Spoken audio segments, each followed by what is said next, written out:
नमस्कार, मैं रूप किशोर राजपूत। क्रांतिकारी खबर में आपका स्वागत है। आइए ले चलते हैं उत्तर प्रदेश के जनपद धनीपुर गांव में, जहां सरकार ने स्वास्थ्य विभाग की नई बिल्डिंग करीब 10 वर्ष पूर्व बनाई, लेकिन आज तक उसमें अस्पताल चालू नहीं किया गया। ऐसा लगता है स्वास्थ्य विभाग इस बिल्डिंग को बनाकर भूल गया। इस संबंध में प्रभारी मंत्री अलीगढ़ आएंगे, उनसे शिकायत की जाएगी। यह जानकारी ठाकुर राकेश सिंह ने दी। विधायक माननीय ठाकुर रविंद्र पाल जी सिंह ने को भी संबंध में अवगत कराया जाएगा। शायद उनकी संज्ञान में बिल्डिंग की समस्या है नहीं, उनको अवगत कराया जाएगा। और यही आग्रह करूंगा, विनती करूंगा, बहुत ही सम्मानित जनपद के सम्मानित आपके लिए आज और जो हमारे समाज के पदाधिकारी तो प्रदेश अध्यक्ष होते हैं, पूरे प्रदेश जो बिना पद के उपाधि दी गई है मिशन को आगे बढ़ाने के लिए, इसके साथ कांशीराम साहब की विचारधारा को बढ़ाने के लिए मान्या बहन के साथ संघर्ष करने वाले ऐसे तमाम युवा साथियों को, बहादुरों को, सभी सम्मानित जो इस फील्ड में लोग उपस्थित हैं, मैं सबका अपनी तरफ से बहुत बहुत हार्दिक स्वागत अभिनंदन चुनाव का आरक्षण खत्म कर दिया गया और ऐसे होने वाले बने रहे तो आने वाले समय में लोग यहाँ उपस्थित ग्राम हैं। पंचायत का भी आरक्षण खत्म कर दिया जाएगा और तुम कहीं के भी नहीं रहो। और मंडल स्तर की मीटिंग का मतलब इसलिए मैं आपसे पुनः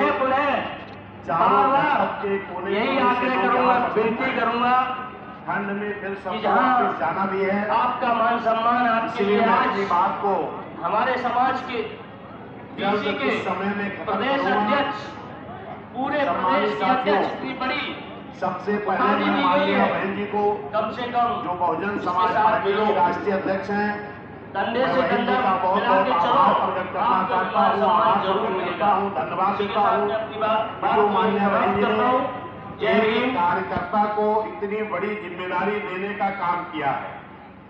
सम्मानित साथियों, मैं आपसे 2 मिनट बताना चाहता हूँ कि मैं 90-92 में बूथ का पदाधिकारी रहा बहुजन समाज पार्टी का, फिर मैं सेक्टर का अध्यक्ष रहा, बहुजन वॉलंटियर फोर्स का बीबीएफ का मैं जिला संयोजक रहा, भाईचारे में रहा, राजस्थान प्रदेश का 2008 में मैं प्रभारी रहा, उत्तर प्रदेश में लगभग पूर्वांचल के चित्रकूट, झांसी, प्रयागराज, बनारस, आगरा, उधर कई मंडलों का मैं भाईचारा देख रहा था।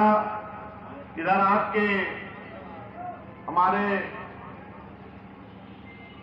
जो भी कई साथी जो पहले साथ में काम कर चुके हैं, सम्मानित साथियों, मैं ये इसलिए कह रहा था कि तमाम लोग तमाम प्रकार की चर्चा जरूर करते हैं, लेकिन माननीय बहन जी ने एक वर्कर को उत्तर प्रदेश का अध्यक्ष बनाने का काम किया है। आज मैं अपने सभी बूथ, सेक्टर, बीबीएफ या और भी जो पदाधिकारी हैं, मैं उनसे कहना चाहता हूं कि माननीय बहन जी ने अकेले मुझे नहीं प्रदेश अध्यक्ष बनाया है, आप सब इस प्रदेश अध्यक्ष के मालिक हैं, सभी लोग प्रदेश के अध्यक्ष हैं। अभी तमाम हमारे पत्रकार बंधुओं ने पूछा कि ऐसे मौके पर आपको जिम्मेदारी मिली है कि जब बीएसपी बहुत कमजोर हो गई। हमने कहा ये बहुजन समाज पार्टी कभी कमजोर नहीं हो सकती है, ये बाबा साहब का मिशन है, माननीय कांशीराम साहब की सोच है, विचारधारा है और माननीय बहन जी का संघर्ष है। और इस वक्त जैसे ही मुझे माननीय बहन जी ने इस पद की जिम्मेदारी दी है, पूरे प्रदेश का कार्यकर्ता पूरी तरह उत्साहित है। जिस संगठन का, जिस मूवमेंट का जब कार्यकर्ता उत्साहित हो जाता है, वो संगठन अपने आप बहुत अच्छा काम करने लगता है। मेरे सम्मानित साथियों, मैं अब आता हूं मूल बातों पर। सम्मानित साथियों, इस देश का संविधान डॉक्टर B.R. अम्बेडकर साहब ने बनाने का काम किया, लेकिन डॉक्टर B.R. अम्बेडकर साहब ने संविधान बनाकर जब सौंप रहे थे, उसी वक्त बाबा साहब ने कहा कि इस देश का संविधान तो मैंने बहुत अच्छा बनाया, श्रद्धा सुमन अर्पित करते हुए इसको लागू करने वालों की नियत साफ नहीं मंच पर बैठे अच्छा सभी साफ मंचाची नहीं है, अच्छा संविधान व भी दूर अच्छा दराज से काम आए हुए नहीं कर पाएगा। साथियों, सभी देश में यही देखने भाई को बंधु मिला, उस संविधान को मैं में डॉक्टर बी आर चरण वंदन अम्बेडकर करता हूं। साहब ने 3 बातों को और आर्टिकल में संविधान में व्यवस्था देने के लिए सबसे ज्यादा संघर्ष करना पड़ा। नंबर एक, इस देश में महिलाओं को, बेटियों को पढ़ने लिखने का अधिकार नहीं था, स्वाभिमान की जिंदगी जीने का अधिकार नहीं था। ये बाबा साहब ने संविधान में व्यवस्था दे करके, चाहे जिस समाज की महिलाएं हो, अगर बाबा साहब संविधान में व्यवस्था नहीं दिए होते तो उनको पढ़ने लिखने का और स्वाभिमान से जिंदगी जीने का अधिकार नहीं मिला होता। दूसरी चीज, सम्मानित साथियों, वोट का अधिकार। इस देश में जब वोट के अधिकार देने की बात आई तो जितने लोग उस कमेटी में थे उसमें सभी लोगों की चाहत थी कि सबको वोट का अधिकार न दिया जाए। वोट का अधिकार उसको दिया जाए जिसके पास बड़ी शिक्षा ग्रहण किया हो, या जिसके पास बड़ी लगान जमा होती हो, या जो बहुत बड़े बड़े काश्तकार हो। हमें लगता है कि अगर उस आधार पर वोट का अधिकार मिलता तो यहाँ मौजूद इसमें ज्यादातर लोगों को वोट का अधिकार नहीं मिला होता। लेकिन धन्य डॉक्टर बी आर अम्बेडकर साहब ने कहा, नहीं, ये देश आजाद हुआ है, इस देश में अब रानी के पेट से राजा नहीं पैदा होगा, अब वोट से राजा अगर पैदा होना है तो सभी जाति, सभी धर्म, सभी लोगों को वोट की कीमत बराबर की होगी। इसके लिए बाबा साहब ने संघर्ष किया। ये मेरे सम्मानित साथियों, तीसरा मुद्दा क्या रहा है? इस देश में आरक्षण देने की बात, क्योंकि इस देश में, भारत देश में दोहरी गुलामी रही है। एक गुलामी थी अंग्रेजों की और दूसरी गुलामी थी इस देश के बड़े बड़े राजा राजाओं की। जो बड़े बड़े राजे रजवाड़े होते थे उनकी भी गुलामी इस देश के तमाम लोग किया करते थे। वो कौन लोग थे? जो आर्थिक रूप से, सामाजिक रूप से, शैक्षिक रूप से, यानी जो हर तरह से इस देश में कमजोर लोग रहते थे, हर तरह से पिछड़े लोग रहते थे, वो बड़े बड़े राजे रजवाड़ों की भी गुलामी किया करते थे। अपने घर का काम छोड़ करके अगर आदेश आ जाता था तो वो उनके घर सेवा करने और उनके कहे हुए कामों को करने के लिए चले जाया करते थे। ये दूसरी गुलामी किनको झेलना पड़ता था? जो लोग हर तरह से पिछड़े हुए थे। धन्य डॉक्टर बी आर अम्बेडकर साहब, जिन्होंने इस देश में पिछड़े समाज को आरक्षण देने के लिए एक साइमन कमीशन की सिफारिश किया। वो साइमन कमीशन इस देश में जब आया तो जो लोग पिछड़े समाज को आरक्षण नहीं देना चाहते थे, तमाम हमारे पिछड़े समाज के ऐसे लोग हैं जो कहते हैं, जिनको जानकारी नहीं है, वो कहते हैं कि बाबा साहब ने तो अनुसूचित जाति, अनुसूचित जनजाति को ही खाली आरक्षण की व्यवस्था दिया है। लेकिन नहीं मेरे सम्मानित साथियों, बाबा साहब ने जो साइमन कमीशन आया था, बाबा साहब के प्रयास से जो आया था, वो किसका सर्वे हो रहा था? जो हर तरह से पिछड़े थे। मैं किसी जाति की बात नहीं कर रहा हूं, ना तो बाबा साहब ने किसी जाति की बात किया था। बाबा साहब ने कहा था, इस भारत देश में जो भी लोग आर्थिक, सामाजिक, शैक्षिक रूप से या हर तरह जो पिछड़े हैं, इनका सर्वे होना चाहिए। मेरे सम्मानित साथियों, उस वक्त दिन भर डॉक्टर बी आर अम्बेडकर साहब, आवाज मत करिए मेरे भाई, भाषण नहीं हो रहा क्या? उस वक्त डॉक्टर बी आर अम्बेडकर साहब जब दिन भर साइमन कमीशन कमेटी के साथ दिन भर सर्वे कराते थे और रात में पिछड़े समाज के लोगों के मोहल्ले में जाते थे और जाकर के समझाने का काम करते थे कि पिछड़े समाज के लोगों, कल आपके गांव में भी जब कमेटी के लोग आएंगे तो अपनी हकीकत को बता देना।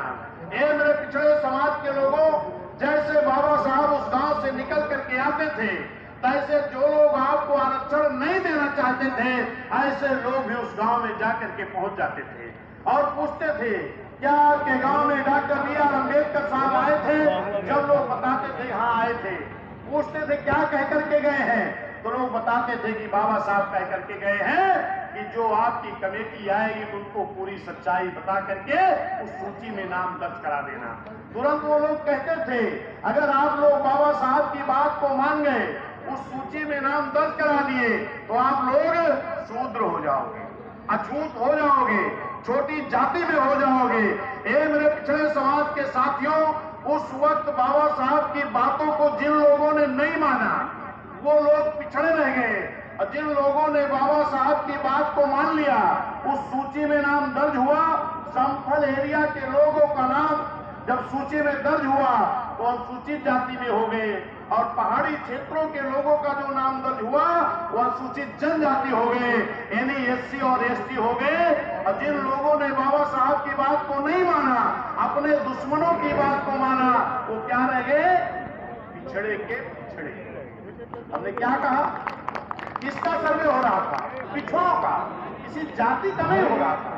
जो आर्थिक, सामाजिक, शैक्षिक रूप से पिछड़े थे उनका सर्वे हो रहा था, और बाबा साहब बड़ा प्रयास करके आपको आरक्षण देना चाहते हैं। जिन लोगों ने बाबा साहब को माना वो अनुसूचित जाति, अनुसूचित जनजाति में आ गए। जिन लोगों ने बाबा साहब की बात को नहीं माना वो पिछड़े रह गए। वही है सविता, लोधी, मौर्य, साग, कुशवाहा, गडेरिया, मौर्य, आपके बघेल, होटकर, चंदेल, धनगर, यही लोग हैं जिन लोगों ने बाबा साहब की बात को नहीं माना था। लेकिन धन्य डॉक्टर बी आर अम्बेडकर साहब ने सोचा ये हमारा ओबीसी समाज, पिछड़ा समाज जो मेरी बात को मान गया वो तो आरक्षण पा गया, जो नहीं मान रहा है उनके लिए भी मैं एक आर्टिकल 340 के तहत संविधान में व्यवस्था दे करके जा रहा हूं कि जब कभी फिर से इस देश के लोग चाहेंगे तो सर्वे करा करके फिर से आरक्षण दिया जा सकता है। ये मेरे पिछड़े समाज के लोगों, आर्टिकल 340 के तहत संविधान में व्यवस्था थी, और पहली बार 1952 में वोट पड़ा है। 1952 में जब इस देश में हुकूमतें शुरू हुई तो उसी वक्त एक काका कालेरकर आयोग की कमेटी बनी, जिसकी रिपोर्ट 1952 में कमेटी बनती है और 55 में उसकी रिपोर्ट पिछड़े समाज को आरक्षण देने के लिए आ जाती है। लेकिन मेरे सम्मानित साथियों, इसीलिए हमने कहा था कि अगर नियत साफ करके संविधान को नहीं लागू किया गया तो संविधान अच्छा काम नहीं कर पाएगा। इसका मतलब कि संविधान में आर्टिकल 340 के तहत व्यवस्था भी थी, और पिछड़ों आपको काका कालेरकर आयोग की रिपोर्ट भी 1952 में कमेटी बनी और 55 में रिपोर्ट दिया गई। लेकिन आपका आरक्षण लागू नहीं हुआ। फिर 77 में आकर के दबी जुबान से जब कुछ लोगों ने इस बात को रखा, क्योंकि कांग्रेस ने 77 तक आपका आरक्षण लागू करने का काम नहीं किया था। उस वक्त कांग्रेस के खिलाफ कई मोर्चा बना करके लोगों ने इस बात को रखा कि अब की अगर मेरी हुकूमत आएगी तो काका कालेरकर आयोग की रिपोर्ट लागू होगी। लेकिन बड़े दुख के साथ कहना पड़ रहा है कि 77 में जब दबी जुबान से जब ये बात सामने आई कि आरक्षण मंडल कमीशन लागू किया जाए, आपके मैनिफेस्टो में भी था, तो उस वक्त जो प्रधानमंत्री जी रहे उन्होंने ये कह करके टाल दिया कि ये रिपोर्ट आपकी पुरानी हो गई, ये रिपोर्ट पुरानी हो गई है। इस रिपोर्ट के आधार पर पिछड़ों, आपको बैकवर्ड के लोगों आरक्षण नहीं मिल सकता है। फिर से दूसरी कमेटी बनती है जिसका नाम मंडल कमीशन हुआ।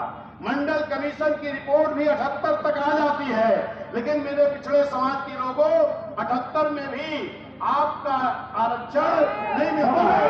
आपका आरक्षण कब मिलता है? रिपोर्ट कब आई थी काका कालेरकर आयोग की? 52 में शुरू हुआ, 55 में आई और 90 में लागू हुआ। 55 से 90 तक कितने साल बीत गए? लगभग 35-38 साल।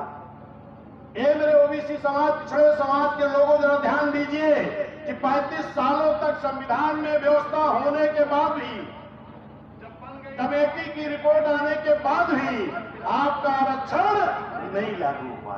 धन्य मानव कांसी राम साहब, मान्य बहन जी, जो शुरू से ही इस चीज की पैरवी कर रहे थे कि मंडल कमीशन लागू हो। लेकिन पहली बार मेरे सम्मानित साथियों 89 में बहुजन समाज पार्टी के 3 सांसद जीत करके आते हैं।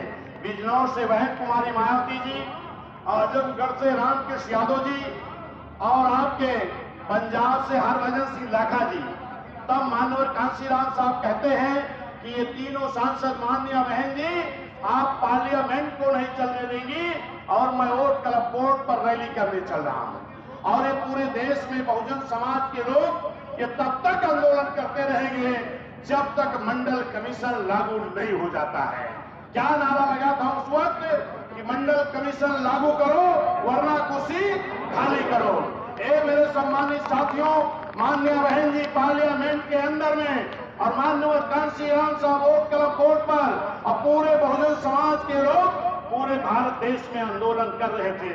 उसी वक्त बनारस जनपद के एक जिला गाजीपुर है जहां पर पांच अनुसूचित जाति शेड्यूल कास्ट के लोगों को दिन दहाड़े गोलियों से मात इसलिए भून दिया गया कि ओबीसी और पिछड़े समाज के लोगों का मंडल कमीशन लागू करने के लिए